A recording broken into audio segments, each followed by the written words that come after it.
Good morning. Dr. Gary here on the road, calling you from the beach. It is a beautiful morning. We are dental practice brokers. We sell dental practices. I was a dentist for 25 years, and now we're doing the dental practice brokerage for 14 years.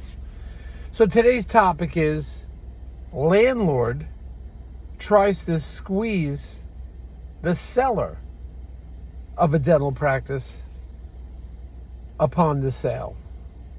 So let's get into what happened here. Before we do so, as you know, we're in 22 states, just opened up Louisiana and Alabama. We have 10 employees, including 2 CPA accountants. And we are available to you 363 days a year. We take off Christmas and Easter. You can reach us from 8 a.m. till 9 p.m. East Coast time. Our phone number is 201-663-0935. And our website is dentalpracticeguide.com or dentalpracticebrokers.com. Nationwide dentalpracticebrokers.com. Anyway, 201-663-0935. Everything you're about to hear is for entertainment purposes only. It's not legal advice. If you're thinking about selling to a large DSO, please call us because they'll often pay our commission. There'll be no commission to the seller on the larger sales.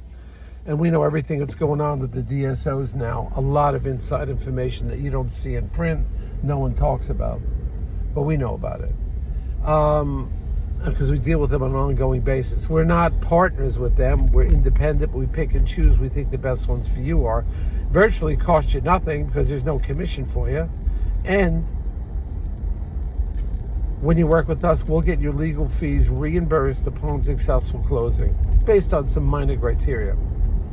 In fact, all practices that are now grossing over, selling for $1 million or more, will reimburse the seller's fees upon successful closing based on some minor criteria.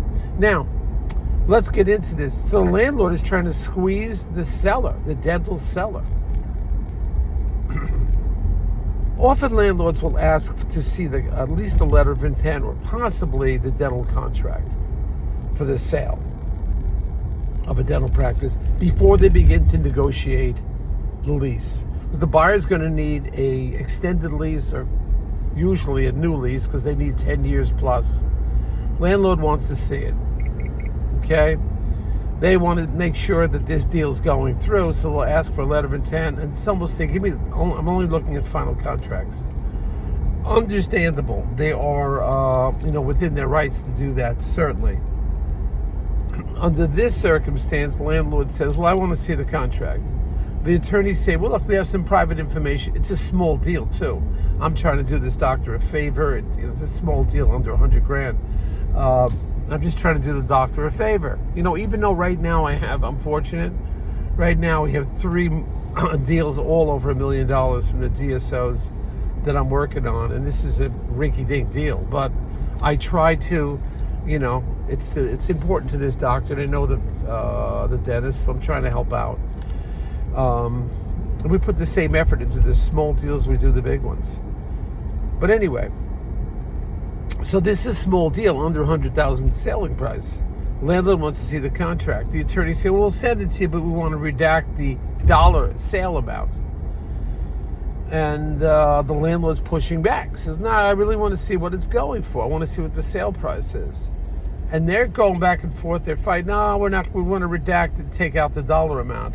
I'm telling them, hey, let him see the dollar amount, because what the doctor is netting out of this practice after he takes out his capital infusion, because he paid cash for the practice when he bought it, the capital investment he put in initially, he takes out the broker's commission, takes out the attorney fee, okay, then winds up paying all his suppliers and labs and so forth. What the doctor's winding up with is very little money. I'm talking about 10% of the price. Not much at all. I'm telling the attorneys, wait a minute. Let the landlord see how little money he's netting out of this. Even though it's not within his rights to see the dollar amount. And he's, that's it.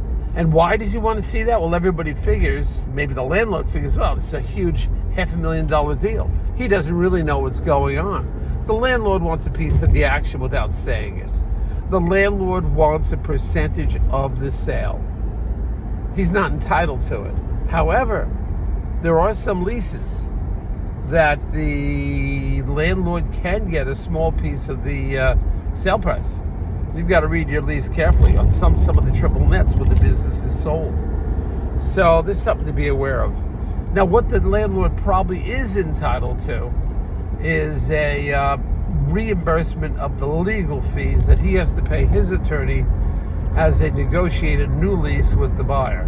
Remember, it's the buyer that is going to be negotiating a new lease, not the seller. Seller doesn't have to pay for that. Seller can tip the hand, just say something to the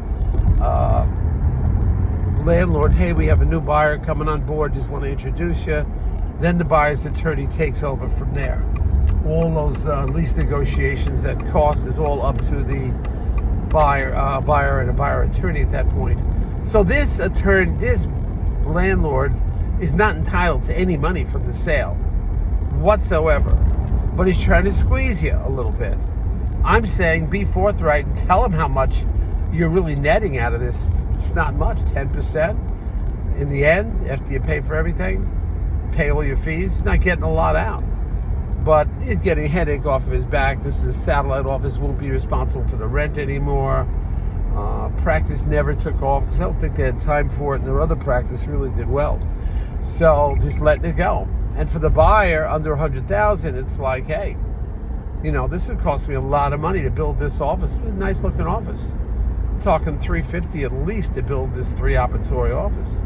So that's kind of what we have going on here. Landlord's not entitled. But what if he pushes you and they're trying to have a closing in like a week and a half? What if the landlord pushes you? That he wants a little bit of money. Some people call it key money. But whatever. Should you give him a little something? Well, tell him to offer to pay his attorney fees, which you may or may not be entitled to, $1,500, and say, we're not making anything out of this, but maybe for your work, because you want him to be compliant and give the buyer, because we're trying to close this in a week and a half. The attorney should have had this finished already. All the negotiations should have been done already. But they're waiting on the contract. But as soon as that contract was finished, which was a week ago, as soon as it was done, he should have got in touch with the landlord. They had already made an initial communication. But right after that contract was done, should have gotten it to the landlord immediately. It would have saved 3-4 days. We've had to do a lot of running around because he's trying to push this thing for next week. But anyway, at least the landlord's on board. He's doing whatever he can right now. And he's not entitled to any money. I say the landlord wants a little money, give him $1,000, give him $2,000, get rid of him. Keep him a little bit happy because you want a decent lease for your buyer and you want the lease to go well. So pay for the landlord's attorney. If he pushes you, give him $1,000 or $2,000 to shut him up. And but also I would show him the dollar amount. Show him what the thing's selling for, show him what you're netting, and don't fight him on it. Because the attorneys are going back and forth. We're not giving that's proprietary information. Meanwhile, that's costing you a few $100s an hour for the attorney to argue for you. So I don't suggest that. Just keep everybody happy. Take a little bit of a loss, hand them the money, and just be done with it. He's happy, you're happy, you'll get the deal done. I don't know what's going to happen at this point. But I've advised everybody, don't give the landlord a hard time. It's not worth it. Be forthright. Show him you're not making any money out of this. Pay for his attorney fee, give him a little something if he's really pushing for it, for his troubles, for his time, and move on. So that's where we are with this deal. Let's see what happens. I don't know. Everything's a moving organism. You don't know where you're going to go, where you're going to wind up. Personal, you have emotions dealing. The landlord's emotional, you're emotional, buyer's emotional. You don't know where it's going to wind up. Keep everybody happy. Keep your eye on the target. Keep moving forward. All right, team, hit the subscribe button if you are... you want to hear more of these? I think we're closing in on 500 YouTubes, maybe more. So just hit that button and you'll get alerted every time. I'm trying to do 2, sometimes 3 a week, depending on what the news comes in. All right? And it's always changing. Thank you for listening. I'm off to the flea market, then off to the beach, having a great time every day, but working throughout the whole weekend. All for you guys. Bye now.